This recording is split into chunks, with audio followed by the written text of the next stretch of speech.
Welcome back to Winning the Room. In this episode, we talk about AI. And we've got tech enthusiast Adam Spencer with us. He's got some wild ideas, of course, and extremely funny. So now with AI in the picture, are we going to get more and more, gamed, systemized? It's really interesting. So for people who haven't followed it as closely and think you're subtly hearing about it. So AI as a concept has been around since the 1950s. There was a long period of time when it was slowly... Is that true? Yeah. What was AI in the 50s? The phrase was first coined in the 1950s by a group of burgeoning in the field of computer science academics who started to say, if we do make these thinking machines, is there any limit to what they can do? And if they just get more and more powerful, is there any reason why they would stop at the level of human intelligence? Could they go beyond that? Could you create a sort of artificial super intelligence? So that existed as a theoretical problem. Imagine being that guy, calling it 70 years early. Yeah. I can't. The name has just left me, but there's one academic who's famous as the first person to use. Now, there is a bit of a theory that some of that chat by then was to get some funding to scare people a bit, but it was predicting early on. Yeah. And this is at a time when a computer would not have fitted in this room. You'd need a room 6 times the size of this full of valves and pipes to get a computer to play noughts and crosses. The reason we talk about a bug in the system was literally the first one ever was a bug that flew into a pipe and stopped the valve. Yeah, so it could have been a mouse in the system or a rat in the system. It's a bug because it literally bugs could get inside the computer.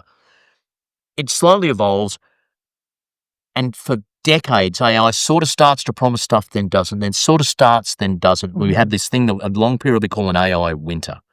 In 2016, before ChatGPT had all stopped, it changes, when a group come out with, they're called DeepMind. They're the guys who won the game of Go, broke the game of chess. That's right. With what's called a neural network. It sort of imitates the way the brain thinks. Phenomenally powerful. Taught the game of chess just the rules, not shown a single example in practice with humans. Went away and in 4 hours played 5 million games against itself and went from 0 to better than any chess computer we've ever designed. So you've got that level of AI that's already rolling on. That's back to that idea of getting the reps in. Yeah, totally. They were just able to do 5 million. Just practice. Yeah, purely just crushed out all other options. Wow. Yeah. Then we move into the GPT large language stuff, which is language commanded. Which was completely different, right? Yes. We went from neural to then language. Yeah. So, almost back to the drawing board. Yeah. A different type of what had been a fringe science suddenly exploded, and they realised if you just put enough compute in there, they started to get these group results. The most interesting systems these days combine a bit of both. Right. You have the crazy idea with the large language model, then the chess machine goes and grunts away at it. Your question about where's it going to go, it's moving so fast at the moment, it's so exciting, it's a completely open question. Yeah. The upside for productivity, for creativity is incredible. The idea that now I don't need a PhD in Photoshop and PowerPoint, I can create my own content if I want, just asking an app by words. Can I have an image of a dragon on the precipice near a giant castle? But aren't we all headed to the same muck in the middle? Like I see things that are generated by AI and I'm deeply unimpressed. Yes. And I see language. And it's funny, like literally yesterday, I had a creative presenting to me, a couple of concepts and a little write-up. And I said to him, hey, was that generated by AI? And at first he said no. And then I said, well, are you sure it wasn't ChatGPT? Because I can see a couple of signature things. It's, I wrote it first and then I put it into ChatGPT. And I was like, look, it's cool. Yeah. I get it. But we've got to be careful because that is becoming absolutely commoditized. So that's a worry to me. Yeah, I think there's a lot of issues across the whole space. The one you're talking to, I think, goes to this. If you have a certain set of skills that you are very good at, and you harness these technologies to do that more productively and a little bit better, knock yourself out. If you're using it to cover your gaps or as a shortcut or to do the work for you, there's a corner cutting. That is a great distinction. Dumbing down of that's really done. I haven't heard that distinction before. I really like that. Yeah, but so if you're amplifying your magic skill, great. Brilliant. Yeah. But if you're actually covering over your shortcomings and basically dialing it in, that's a problem. Interesting. Yeah. So the that's cool. I haven't heard that before. I think that's the biggest creative challenge these things pose is exactly that. And the challenge becomes in education, where very soon and even now, you can write an essay with these things. It's going to get at least 7 out of 10 and get past you through uni without any trouble, without you picking up the basics. How do we educate? What did you learn? How do we educate a generation of people to still learn, Mm. knowing they're going to go into a workforce where they use those tools anyway? Yeah. If we lose a generation of fundamental skills going through, there could be a real gap in your engineers and your authors and your content creators and ... Scary. Yeah. Now, I'm cool with a surgeon turning to a digital thing that has all anatomy in there to just quickly, can I just check the capacity of the blah blah Yeah. is 50 mils, Check your isn't it? homework. In the same way they'd ask Yeah. someone else in this. But if that surgeon's just walking in going, hey, how you going? So what does this thing do? And holding up a scalpel to it, I'm worried. Yeah. So that distinction, I think, is a really powerful one. I write a weekly newsletter. It's called Nerd News for about 10,000 followers, and I use large language models to help me. Sure. I'll work out what the issue is we want to talk about this week. Federal government's going to ban social media for kids under 16. Great. Go to one of the models. Okay, we're going to bang out a 600-word blog on this. It's going to be in 5 paragraphs, opening paragraph, closing paragraph. One of the paragraphs is going to be entitled this and say almost word for word that. Mm. The other 6 major points we're going to make are this, and that. Here are 7 scholarly articles on the topic at 2 general presses. Have a read of all of them and give me a first draft, please. Yep. Now, so I think what I've done there is probably 0 to 30. Mm. The system takes it from 30 to 80.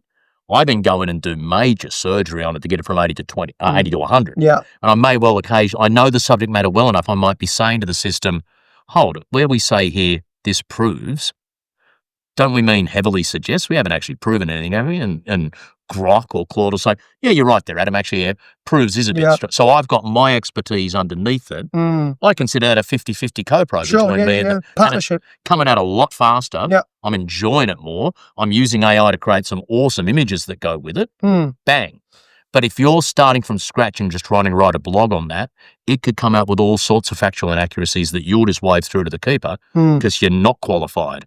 Yeah, and look, I think the factual inaccuracies is one thing, but the fact that you're actually not developing yourself on the way Yes. through, Yeah. that to me is scarier. They did a great experiment. Because if you're post AI, Yeah. as in that's all you've ever had, Yes. I mean, could you not become the most idle person in the world and just Yeah. let it do it over there? They had a great experiment where they got a group of people. They got 2 groups of people. One of them was allowed to use any GPT, whatever they wanted, to answer the essay question. The other had to do it the good old-fashioned pen and paper, Mm. go to the library method. When they marked all the assignments, the GPT crew scored higher. 2 weeks later, when they examined everyone on the content of the essay, the old handwritten went to the library group, smashed the GPT. Yeah. So Because it's stuck. they had they had the Wow. muscle memory. It's like the person who's read the speech 20 Yeah. times out loud instead of reading it. Yeah. We can't just go back and live in a cave and go, get away evil technology, Yeah. because you'll have your lunch cut by people who are using it to do a 7 out of 10 job, and they'll just take your spot. But you can't allow it to become, and the challenge is, as you said, the next younger, here's the old guy saying like kids, but kids coming through who've used this stuff all the way through uni, etc., making sure in your workplace, whatever the professional skill set is, that these kids genuinely have it, Mm. will be a massive challenge. It's funny because it just comes back to the universal adage, you've got to do the work. You've got to do the work. And if And you can't fake it, dial it in, give it to someone else. If you don't do it, you're not going to progress. And if you're lucky, you're doing something where doing the work is half the Doesn't fun. feel like work. Yeah. Absolutely. I I've been blessed with that. So I do what I do because I love it. Yeah. Happened to be a job as well. But yeah, it's I- very true. My dad said that to me. He said, find something that you can actually turn up and look forward to. Yeah. Easy to say, hard to find. Part of the secret, I think, is also know yourself well enough Mm, to know what your natural cadence at doing your work best. yeah. And is. don't bullshit yourself. Yeah. So there are some people who, my older daughter who's at uni, literally I'm saying to her occasionally, darling, I don't think the 9th draft of that essay is going to be a significant improvement on the 8th. You should get some more sleep. She feels more comfortable when 2 weeks out first draft and she just does it and does it and does it. Mm, I'm far more I tend to leave stuff late and I really enjoy we've got to present this stuff tomorrow. It's been rolling around in my head what it's going to be. mm, We're doing it tomorrow. Great. Grab the stereo, get a bit of sort of mid-tempo European techno, about 120, 130 beats a minute, bit of clang therapeutic, on it goes. I'm locked in. Yeah. Let's go. And it just comes pouring out of me.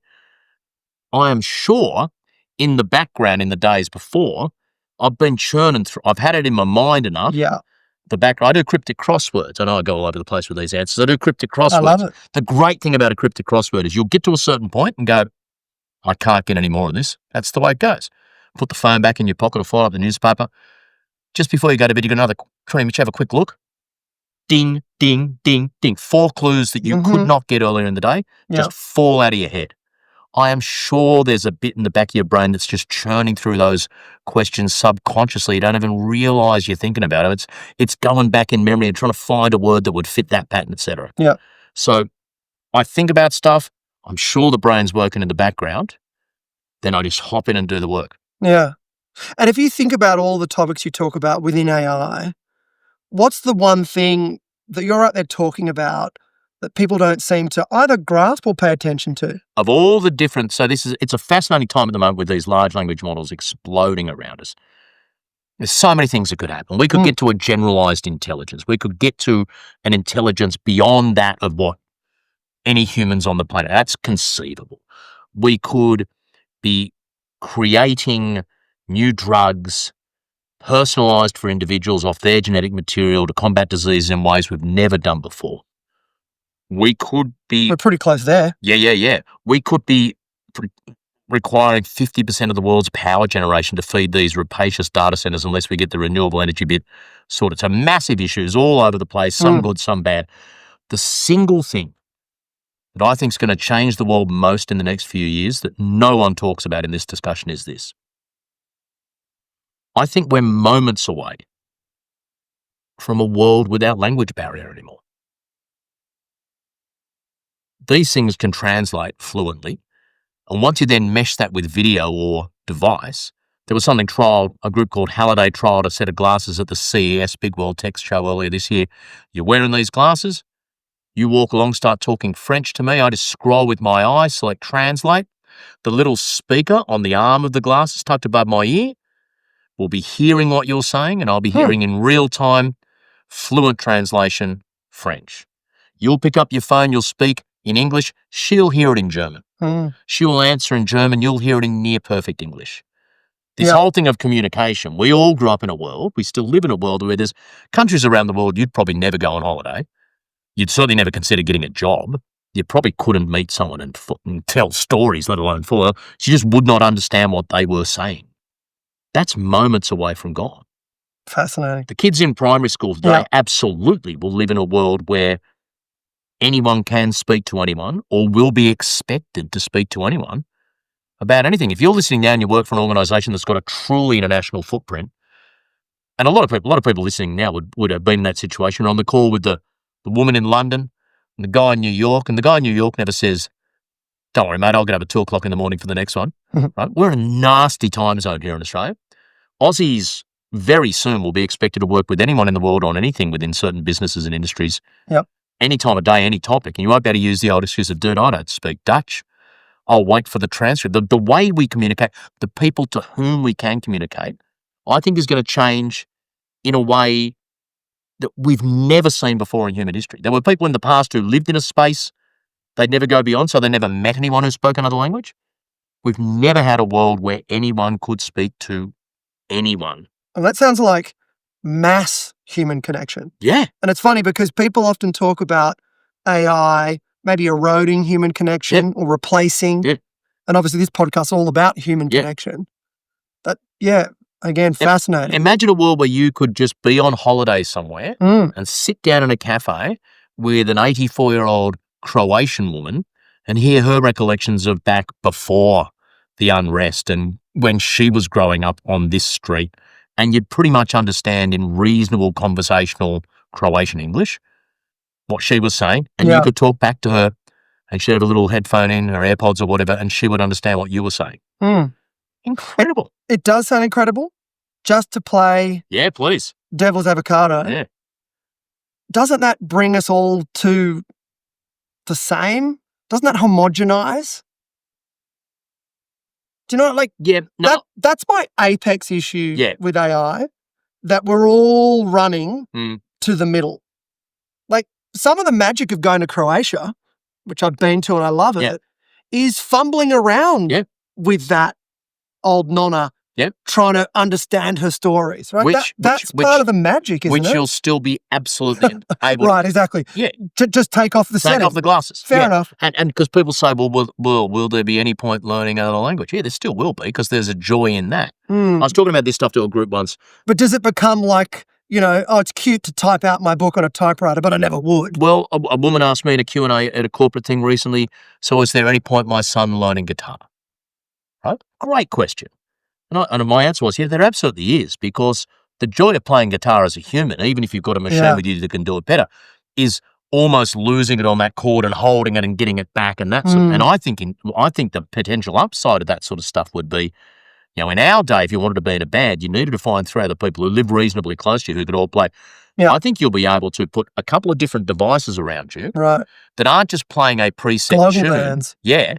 Or that speaker is listening to me and responding in time like it's playing That sounds cool. bass to my rhythm. Mm. Right? It's the same with I love a game of chess, right? I have a $5 app on my phone that the world champion cannot beat. That doesn't stop my enjoyment of sitting down over a board, playing a game of chess with someone riddled with errors, Yeah. right? And finally making only the second last error in the game and therefore winning, Yeah. right? That mental engagement and that visceral feeling is, right? And I think what you're going to have with like wearable glasses, you'll be able to go to the Super Bowl and it will feel almost like you're there. It'll still be better to go and watch the Swans at the SCG and physically be there. But if for the away game, you can watch it on TV, or you can throw the goggles on and be in the crowd. Yeah.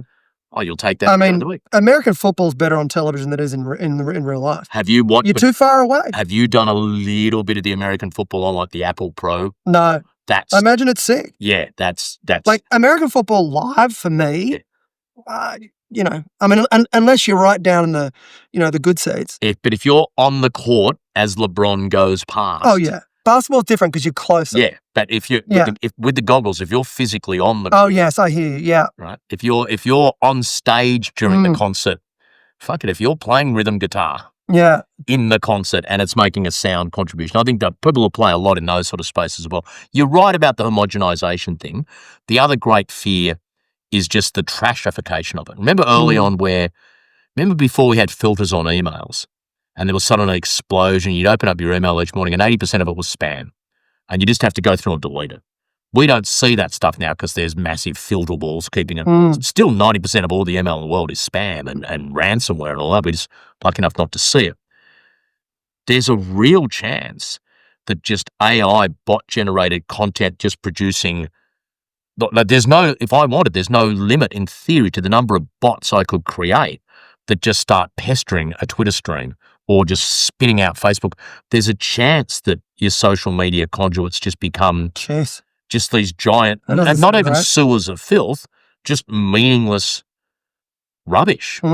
And so where you find, in terms of communication, quality communication or quality content that's worth communicating, it's going to be a really big issue over the next 10, 20 years. And I think for those that have got their radar up, I actually think you can use this automation, digital everything. You can use that as a foil to then be really analog and surprising.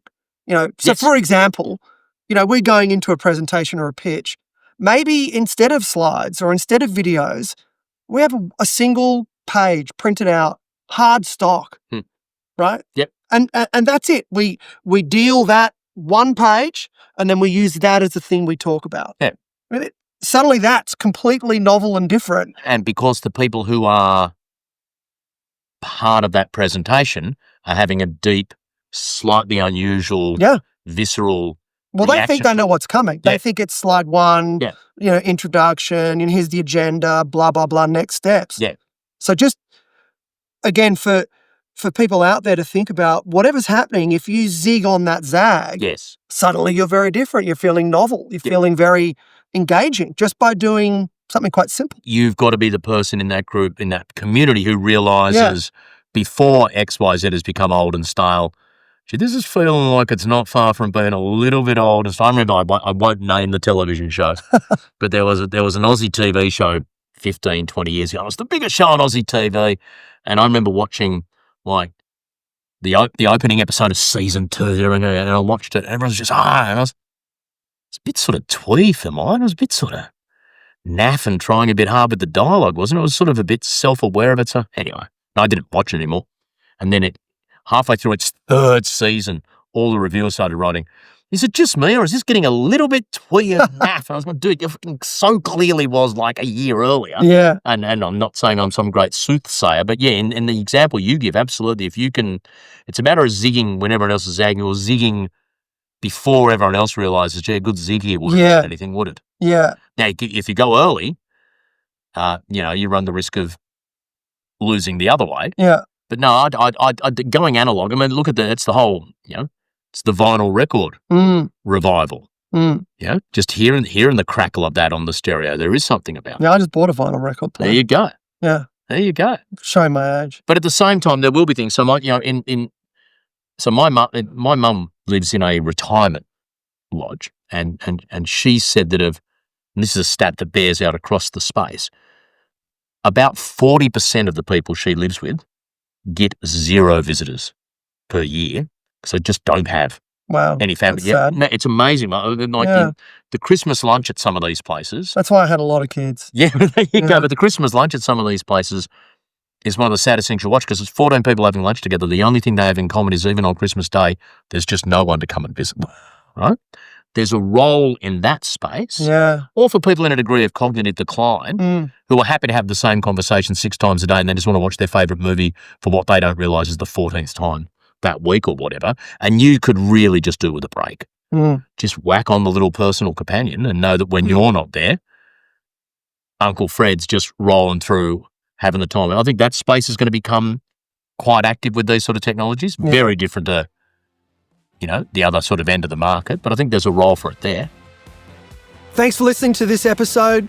It's a really important conversation that needs to happen, and you can find us anywhere where you get high-quality podcasts. If you enjoyed this conversation as much as I did, make sure you check out the next episode.